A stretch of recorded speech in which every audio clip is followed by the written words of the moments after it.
Taste the Daily. Thiruvarur மாவட்டத்தில் பெய்த தொடர் மழை காரணமாக விளைநிலங்களில் மழைநீர் தேங்கியுள்ளதால் நெல் பயிர்கள் சேதமடைந்துள்ளன. நன்னிலம், பண்ணைநல்லூர், அன்னதானபுரம், சிறுபுலியூர், பன்னூர், வாளூர், காளியாக்குடி, நெடுங்குளம், தென்குடி உள்ளிட்ட பல்வேறு கிராமங்களில் சுமார் 1000க்கும் மேற்பட்ட ஏக்கரில் பயிரிடப்பட்டிருந்த நெற்பயிர்கள் மழைநீரில் மூழ்கி சேதமடைந்துள்ளன.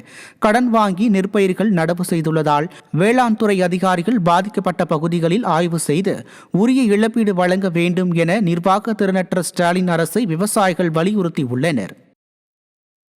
திருவாரூர் மாவட்டம் நல்லிலம் தாலுகா அன்னதானபுரம் பஞ்சாயத்து வட்டம் பண்ணைநல்லூர் கிராமத்தில் வசிக்கூடிய நிலம் 24 வேலையும் ஒரு 4-5 நாளாக மழை பெஞ்சதுனால தண்ணி விட்றதுக்கு ஒரு 50 நாள் பயிர் எல்லாம் வீணாக போயிட்டு ஆறு உடப்படுத்ததுனால தூர் வராத காரணத்தினால அது சரியாக நல்ல முறை செஞ்சு கொடுக்கும்படி தமிழக முதலமைச்சருக்கு நாங்கள் கோரிக்கை வைக்கிறோம். உற்பத்தி செய்யும் பொருட்களுக்கு குறைந்தபட்ச ஆதார நிர்ணய விலை சட்டம் மற்றும் மத்திய அரசின் கடன் தள்ளுபடி கோரிக்கைகளை வலியுறுத்தி தமிழ்நாட்டில் பல்வேறு பகுதிகளில் விவசாயிகள் ரயில் மறியல் போராட்டத்தில் ஈடுபட்டனர். விவசாயிகள் உற்பத்தி செய்யும் பொருட்களுக்கு குறைந்தபட்ச ஆதார விலை, கார்ப்பரேட் கம்பெனிகளுக்கு கடன் தள்ளுபடி செய்யும் மத்திய மைனாரிட்டி பாஜக அரசு விவசாயிகள் வாங்கிய கடனை தள்ளுபடி செய்ய வலியுறுத்தி திருச்சி, கடலூர், திருப்பூர் மற்றும் நாகப்பட்டினத்தில் நூற்றுக்கணக்கான விவசாயிகள் ரயில் மறியல் போராட்டத்தில் ஈடுபட முயன்றனர். காவல்துறையினர் தடுத்ததால் சாலையில் படுத்து தர்ணா போராட்டத்தில் ஈடுபட்டவர்கள் கைது செய்யப்பட்டனர். இதன் காரணமாக ரயில் நிலையங்கள் முன்பு பரபரப்பு ஏற்பட்டது.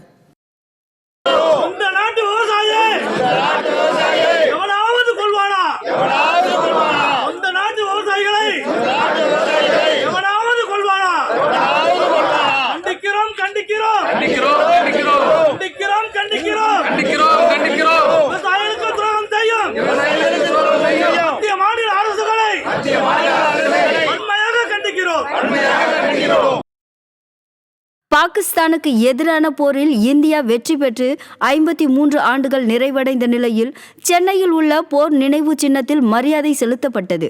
1971ஆம் ஆண்டு டிசம்பர் 16ஆம் தேதி பாகிஸ்தானுக்கு எதிராக இந்திய ராணுவம் வெற்றி பெற்ற நிலையில் ஒவ்வொரு ஆண்டும் விஜய் திவாஸ் என்ற பெயரில் கொண்டாடப்படுகிறது. இந்நிகழ்வை ஒட்டி சென்னை காமராஜர் சாலையில் உள்ள போர் நினைவு சின்னத்திற்கு சென்னையின் முப்படை வீரர் மேஜர் ஜெனரல் RM ஸ்ரீனிவாஸ் தலைமையில் பாதுகாப்பு படை அதிகாரிகள் மலர் வளையம் வைத்து மரியாதை செலுத்தினர்.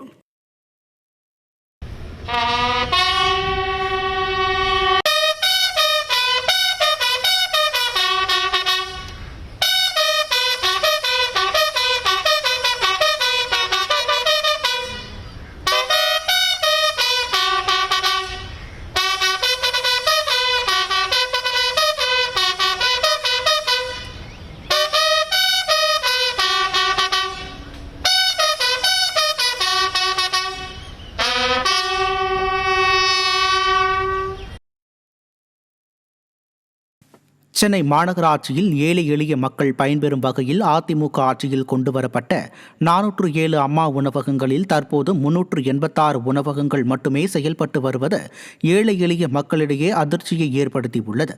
மெட்ரோ ரயில் பணி, சாலை விரிவாக்கம் என பல்வேறு காரணங்களை கூறி ஸ்டாலின் அரசு பல அம்மா உணவகங்களை மூடியுள்ளது வெளிச்சத்திற்கு வந்துள்ளது.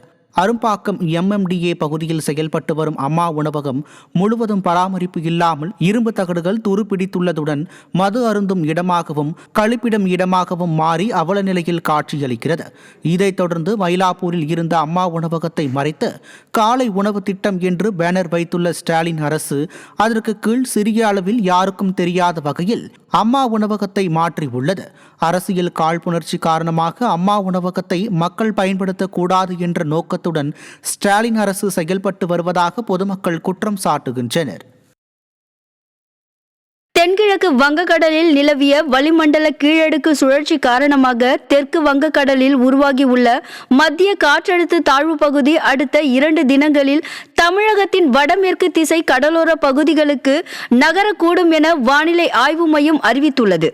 இதனால் நாளை முதல் செங்கல்பட்டு, கடலூர், விழுப்புரம் மற்றும் மயிலாடுதுறை ஆகிய 4 மாவட்டங்களில் மிக கனமழையும், சென்னை, காஞ்சிபுரம், திருவள்ளூர், திருவாரூர், நாகப்பட்டினம் ஆகிய 5 மாவட்டங்களில் கனமழைக்கும் வாய்ப்புள்ளதாக வானிலை ஆய்வு மையம் தெரிவித்துள்ளது. ராணிப்பேட்டை, திருவண்ணாமலை, கள்ளக்குறிச்சி, வேலூர், அரியலூர் மற்றும் மயிலாடுதுறை ஆகிய 5 மாவட்டங்களில் நாளை மறுதினம் கனமழைக்கு வாய்ப்புள்ளதாக கூறியுள்ள வானிலை ஆய்வு மையம், தமிழகத்தின் ஓரிரு இடங்களில், புதுவை மற்றும் காரைக்கால் பகுதிகளில் லேசானது முதல் மிதமான வரை மழை பெய்யக்கூடும் என கூறியுள்ளது. சென்னையில் அடுத்த 24 மணி நேரத்திற்கு வானம் ஓரளவு மேகமூட்டத்துடன் காணப்படும் என்றும், நகரின் ஒரு சில பகுதியில் லேசான மழை பெய்யக்கூடும் என்றும் அறிவித்துள்ள வானிலை ஆய்வு மையம், மத்திய மேற்கு அரபிக்கடல் பகுதியில் சூறாவளி காற்று மணிக்கு 45 முதல் 55 கிலோமீட்டர் வேகத்திலும், இடையிடையே 65 கிலோமீட்டர் வேகத்திலும் வீசக்கூடும் என்பதால் மீனவர்கள் இப்பகுதிகளுக்கு செல்ல வேண்டாம் என அறிவுறுத்தப்பட்டுள்ளது.